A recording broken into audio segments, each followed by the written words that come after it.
This is Jimmy Scroggins, and I'm the lead pastor of Family Church in South Florida. Welcome to the Church for the Rest of Us podcast.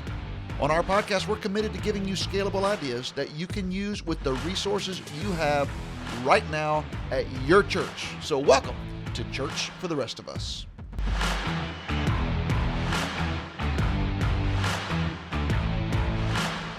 Hey, thanks for joining us today again. This is a special bonus episode of Church for the Rest of Us with our good friend, Kadi Cole, who we always have so much fun with. And she's a member at Family Church, and we just love Kadi and her family and everything that she's doing. The way that God is using is really, really tremendous. And Kadi's written a new book called Find Your Leadership Voice in 90 Days. And she's here to tell us about it. And I really am eager to hear about it. I am too, actually. So Kadi and I talked about this months ago on a walk. She's like, I'm writing a new book. And she started telling me about it. And it's such a great idea, Kadi. And we're so proud of you for everything that you've done and all the ways you've helped me personally and helped so many people in our church. So we just wanted to give you an opportunity to talk about this new resource that you've put out here. So does that sound good? Well, yeah, thank you both so much for having me. It's always fun to come and hang out with you guys in any capacity. So talking about my new book is like a double win for me. So thank you so much for having me.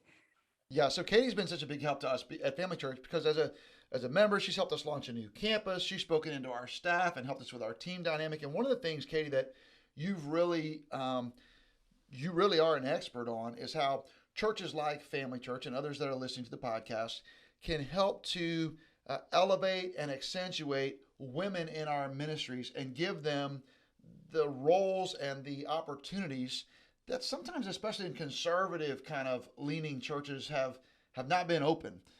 And so we've tried to work hard at that at Family Church. You've helped us with that quite a bit, and we're really grateful.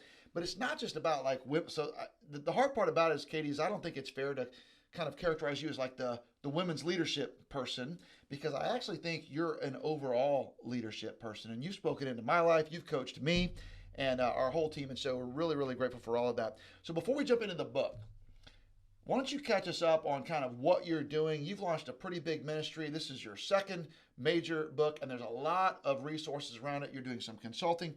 Tell us what, KadiCole.com is up to.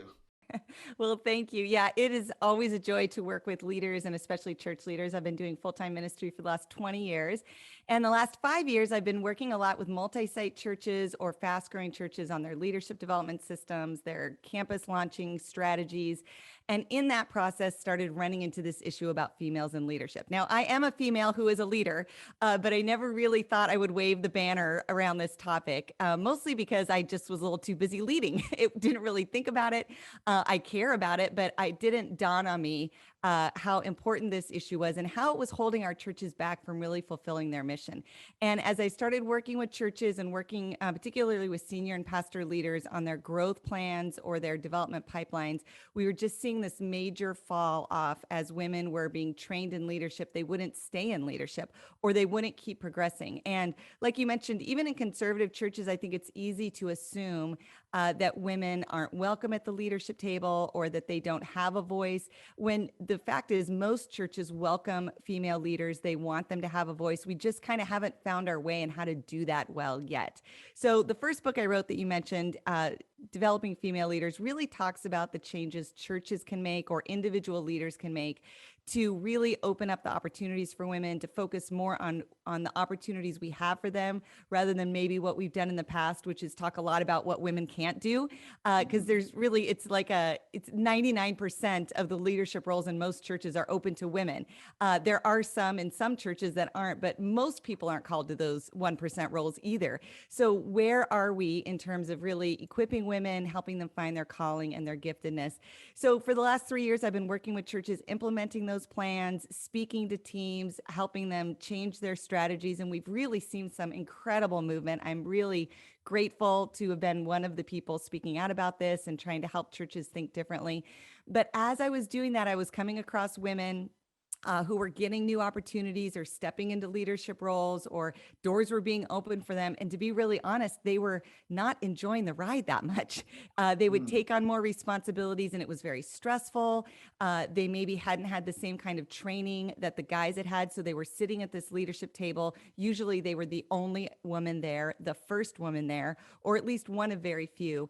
And the stress of that, the pressure of that, most women were internalizing as failure on their part, that they didn't belong there personally. Not that women didn't belong there, but there was probably a better woman out there than them, or that I was having to make big choices between my home responsibilities and my work, and I couldn't do or be as much as everybody else was.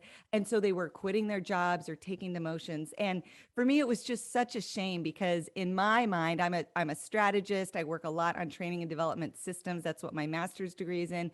This is a normal process of including more people in the leadership game. It's a important step as women or any other group sort of begins to take leadership. It is going to be awkward for a while. It is going to feel out of place. You probably haven't received as much training or encouragement or feedback as everybody else, but that's all the more reason to stay in the game. It's not a reason to leave. And it's certainly not always just about you. There's plays in this. And so this book is really my attempt to speak to women and to say, hey, girls, listen, just because you're unsure of yourself or just because it feels like you don't get what everybody else is talking about, that's not a sign to stop. That's actually a sign to lean in.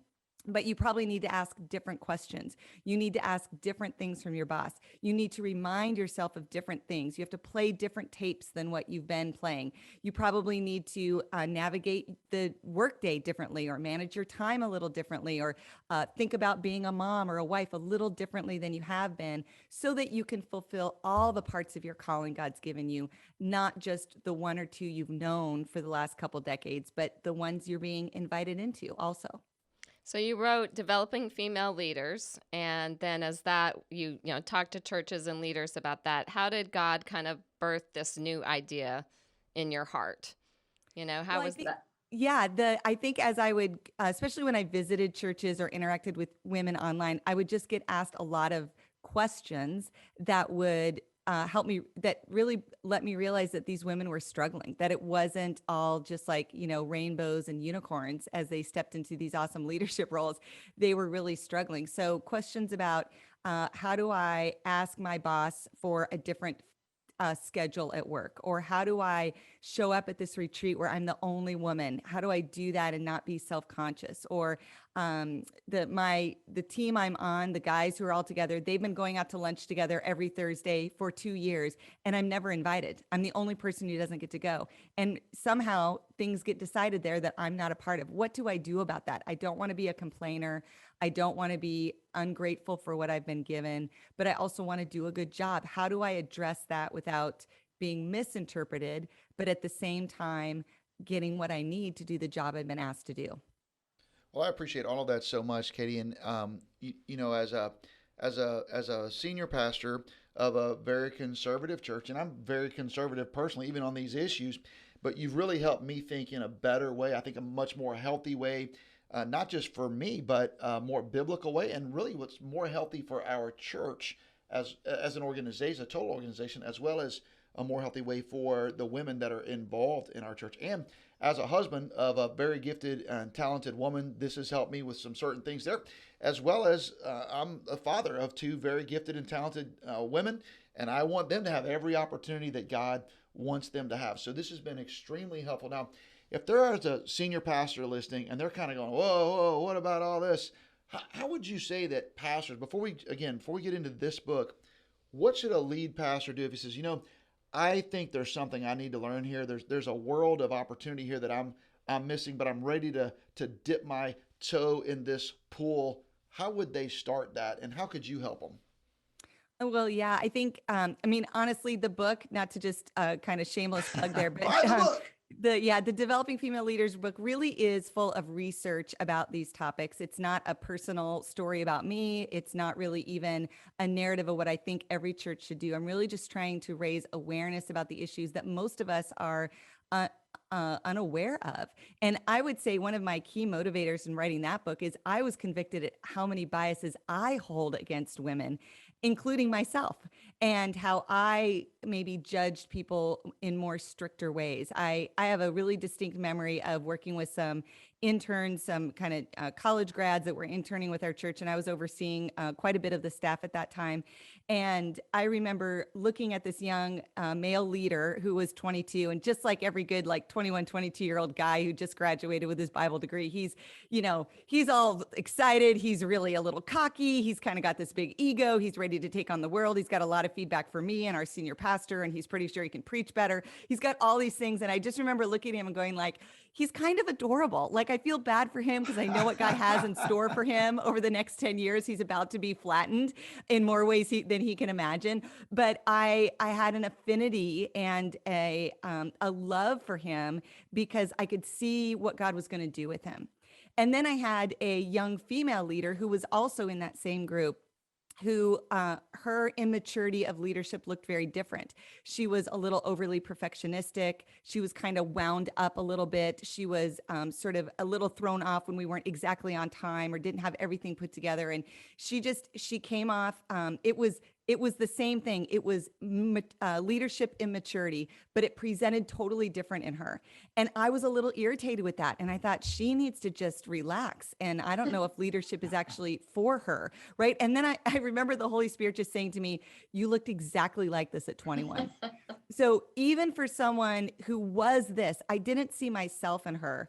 I had grown up leading male leaders and being around male leaders and growing up with male leaders. And so my tolerance for immaturity had just been groomed to accept that and even be excited for him. But I had very little tolerance for young female leadership. And so even those kinds of awarenesses can really help shape the way we encourage people in their calling, the way we craft our organizations and churches to nurture people, making sure we're giving opportunities to all leaders, people with gifts of leadership, whatever those gifts are, knowing that they have a future in the kingdom, and it's our job to nurture and steward those gifts as long as God has them under our spiritual care. And it just expands our view. And so that would be the thing I would really encourage pastors to take a look at, is that we all know we have biases, right? I think if anything from the last couple of years that we've experienced in this country around the racial reckoning is that we all have biases we are unaware of. We lead organizations that have biases that we would, be completely embarrassed if that actually got exposed. We may not even be aware of it, but we know that we have it because we're human and we're broken, and the gospel tells us this. And so the more we can lean in and just begin the journey of educating ourselves, asking some key questions, I really encourage pastors to, in as humble and open a way possible, is ask some of the female leaders in your church, what's it like to be a female leader here? And I would say, don't go to your staff people. Please don't go to just your wife. I'm talking about women who are leading. They've got careers, they own businesses, they're on the school board, they're moving and grooving, and they haven't really found their way in investing all of their leadership with you. Why is that? Most Christians who have great leadership want to be used in big ways by their church, but very few women are. I would ask the question, what is it like to be a female leader here, to serve under my leadership, to show up here every week? What are the messages that we're doing great? What are the things that maybe we're not doing great that we're unaware of? How can we get better for people like you? I think that's so helpful. Now, as a result of all of that, you have had increased opportunities to interact with church staffs and pastors all over the country, and they've asked you a lot of questions. And I think those are the interactions that kind of led to this next project that we're talking about, finding your leadership voice in 90 days. And I think it's a really, there's some things I'd love to unpack about the title, but what were the kinds of questions that pastors asked you or that female leaders asked you specifically that led to you doing this pretty big and important project? So one of the things that I heard a lot from pastors was women who were turning down opportunities. So they did the hard work of really clarifying their theology, getting their team on board to welcome more women onto their into staff roles. Some of them went so even far as to really tweak their theology and give it some clarity. And so we saw a lot of these changes. And then as they offered women roles or titles that maybe were new in their organization, most women backed away from it. Some went for it, but most backed away from it. And part of that is the kind of women that most churches promote aren't brand new. They're not, 21 or 19 and ready for anything. These are women in their, 30s, 40s, 50s who are faithful, who are godly, who have been serving in the church and under leadership. They're the trusted, wise leaders of the church. And these are women who come from a background, though, where their leadership was often not recognized, definitely not affirmed, oftentimes questioned if they were overstepping or doing something they shouldn't do. And so most of us at this age and season of life, we bring with us into these leadership roles sort of our own hesitations because of what we've been a part of or been told either directly or indirectly over the years. And it's a new experience for us to step in and really lead the way a leader needs to lead. When you lead, you have to be confident. You have to know what you're doing. You kind of have to fake it till you make it sometimes. And most women who've grown up in church and have been developed in church ministries, especially if it's a gender-based women's ministry, tends to be a lot of emphasis on authenticity, on confession, on holding back, on deferring to other people. And so we bring that training in with us, and it really doesn't do well when you're trying to lead. Women can be oversharers of their experiences or emotions when really you just need a decision. They can sometimes shoot themselves in the foot by coming to their boss because they had one little trip up in their leadership, and they're so bound up in perfectionism they need to confess it, when really that's just, so you had one bad meeting, then you fix it the next time, or you solve the problem and you move on. That's a normal part of leading in the day in and day out. But for women who aren't used to this, they were sort of over analyzing and reading too much into just the normal daily life of a leader. And so a lot of what I was seeing from bosses is telling me how they're like, I've got this person and I gave her the job and I gave her the promotion and I gave her the raise and I gave her the team. And she's in my office once a week, like, I don't know if this is for me, or it just feels like I'm really messing up. And they're like, I don't know how else to build her confidence. I've given her all the things I would give someone to let them know I believe in them, but she still doesn't believe in herself. And I don't know what else to do to help her. Then on the flip side, I was in these like ladies' luncheons, or all the women on staff would get together and I'd talk about how we need to own our own development and how we need to show up at the table and be prepared, and how we can speak with authority, and all of these things that are kind of skill-based qualities that many women don't realize they need in order to carry a leadership capacity. And they would ask me kind of the same question or kind of the same topic their boss was asking me, but it was phrased differently, right? They were like, I just still have a problem with feeling self-conscious, or I'm in a meeting and then I spend the next 6 hours analyzing it. Like I'm ruminating in what I said and what I did, and if I looked at that person wrong. And I just thought, oh my gosh, if I felt like that every time I led something, I would quit too. That sounds miserable. No one wants to be in that. And so I could just tell we were missing. And really, to me, it's the leftover cost of sort of these gender specific roles where inadvertently we told women that they didn't belong, or that they didn't have gifts, or that they weren't welcome, or they didn't have something to offer. And we need to undo some of that. And we're the first generation to really help women move into these roles. It's that we're the first I'm a part of the first generation of women who have college degrees and careers and have empty nests with still 20 or 30 years left to give in ministry. Like, this is a really important time. And I think we've never seen the church really at a crossroads where we need more faithful, long in the faith leaders than we do now. And so we can't let an entire generation of women go just because we've kind of messed up for the last 30 years. We have to confront it. We as women need to step into the roles God's given us and find our faith and courage in another way than we have before. I think there's a great future for us, but it is a little clunky right now. And so I'm trying to address the pieces I'm seeing that we don't quite have together yet. So tell us about the new book, Kadi. How does the new book address some of these issues? So find your leadership voice in 90 days. So it's all very intentional. You guys know me. I'm a very intentional person. And I do come, I do come from a background of training and development. And so this really to me isn't like a 1 hour seminar or read a book with 12 chapters and you binge it over a weekend on Audible, hoping it'll fix your life. We're really talking about renewing our mind. It's Romans 12. It's saying, I've got some things that are in the way I look at the world and the way I look at myself that are not actually based on truth. And I need to rewrite that for myself. And so for me, this is really trying to talk to women directly and saying, first of all, I absolutely get it. I've had some experiences and some people and some opportunities where I had to battle this early in my leadership. But I did find the breakthrough, and that breakthrough changed everything for me. And I wish I had learned it even earlier. I think I'm still kind of putting the final pieces together of it. So I certainly don't have it figured out, but I know it's possible to get over that hump and kind of break through to the other side, where you can spend less and less time analyzing yourself and more time moving ministry forward. And that's really what we want. So the 90 days is on purpose. It takes about 21 days to form a new habit, but it takes 90 days to create a new mindset. And so it's a small little leadership reading every single day that really tries to rework the mindset. Now, as you go into this, if you're leading at all, there are some of these things you're gonna be like, I already know this. I already know that. I've learned this 15 years ago. That's wonderful. But I can guarantee you there are things in here that you didn't think about yet or that you haven't learned yet. And those are the chapters that are going to be the most meaningful. And so a daily reading every day. And then we also have like a video curriculum if you wanted to gather a few other female leaders together. These are my top 8 leadership teachings I teach to pastors all over America. So senior pastors and executive pastors, I do a lot of mentoring groups and cohorts with them.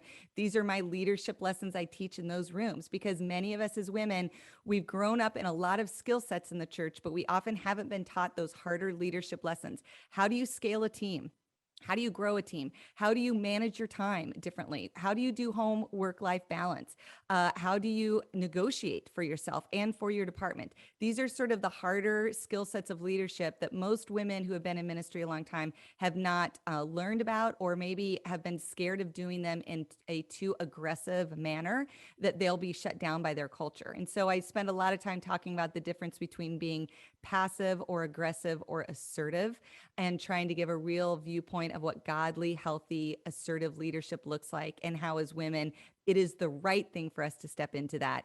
And we should do it. We can do it scared, but we still have to do it with confidence, because that's what leadership is. All right, so I'm a lead pastor, Katie. We have a lot of women on our team. Like, is this the kind of thing where I like, hey girls, I want all of you to read this book? Or is this something that I lead? Do we put a group together? Like, how would I as a lead pastor make this resource available and useful for our team? Absolutely. Well, anytime you can buy resources for women, you are adding value to them and letting them know you believe in them and you see something bigger and more for them in the future. You're investing in them.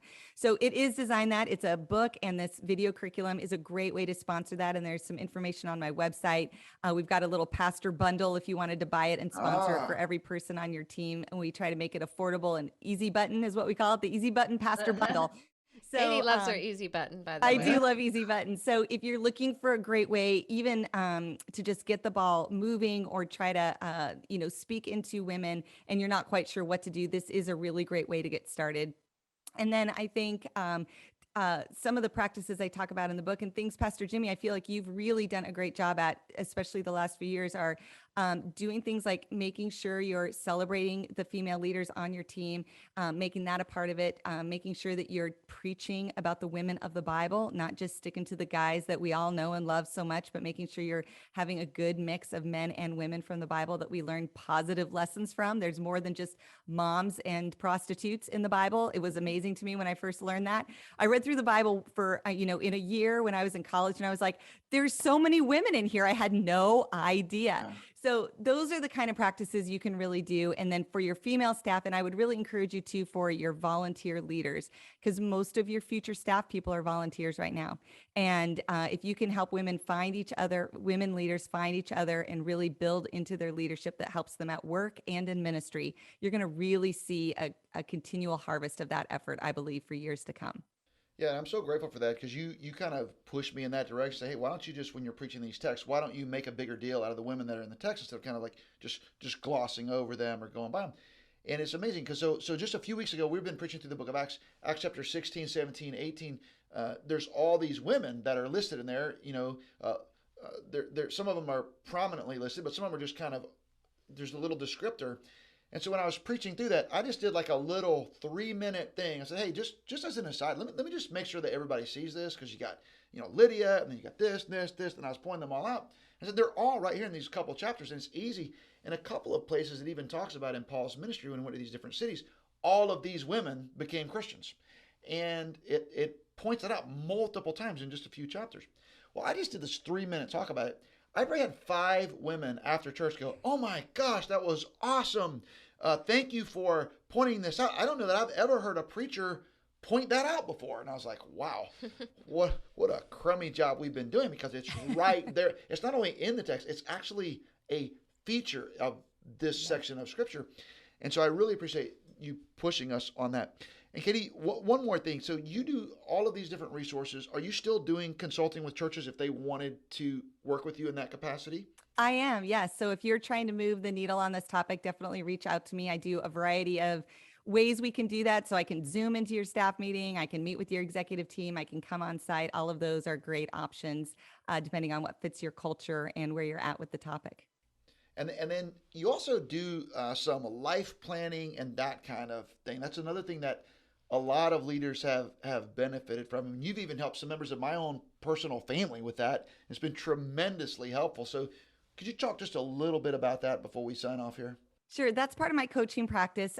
So a life plan is a 2-day, basically a strategic retreat for your life.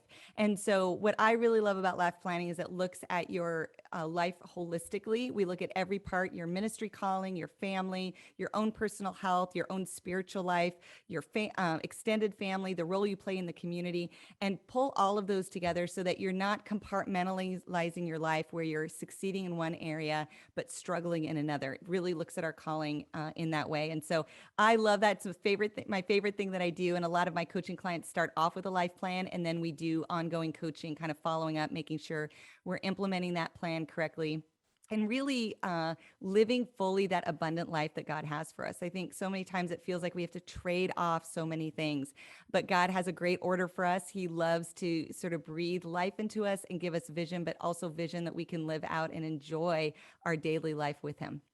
Amen. Leslie, do you have a final word? Because you're one of the key female leaders in our entire organization. I wonder if you just have kind of a response or any way that you want to kind of wrap this interview up. I mean, I just want to thank Kadi for her personal influence on my life and for using your gifts to serve so many people, and how greatly you've impacted us on our team here. And I want to make sure people know that it's Kadi, Kadi, Cole, Kadi Cole. We'll have that in the show notes. But Kadi, I guess I just would say thank you for your work that you do that benefits so many people, not just women. But would you say that mostly this book is really written for women? It is. I did designate it really for women. I've had a lot of guys read it who said it was excellent and they really learned a lot. So anyone's welcome to read it. Right. But I was trying to really give a voice to women from a women's kind of perspective. Well, you can find more about Kadi and her ministry and the things that she can do to help you and your church at www.kadi, Cole.com. I'd love for you to check that out. You can follow her on all the various social media platforms. Hey, I really do appreciate everybody listening to Church for the Rest of Us today. Feel free to leave a rating or make a comment. That would help people find us and help get our message out there as well. And also, for all of our listeners, we'd love to meet you in person on February the 10th, right here in West Palm Beach. We're having our Church for the Rest of Us one-day conference. It is affordable. It is accessible. There are no green rooms. We want to meet you. We want to hang out with you. We want to learn from you and hear your story and what God is doing in your church. And we'd love for best practices to bubble up everywhere, and we can share those practices together. Register today, churchfortherestofus.com. Hey, we're going to take a little break now for our podcast, but we will be back in several weeks with more excellent content to help you lead your church forward with the resources that you have right now. I'm Jimmy Scroggins signing off. Leslie Bennett, Kadi Cole, Church for the Rest of Us. Hey, thanks for joining us on today's podcast. Feel free to jump on to familychurchnetwork.com, chime in on our blog, or follow me on Twitter at Jimmy Scroggins. We'd love to hear from you. We want to learn from you because we're all in this together. This is Church for the Rest of Us.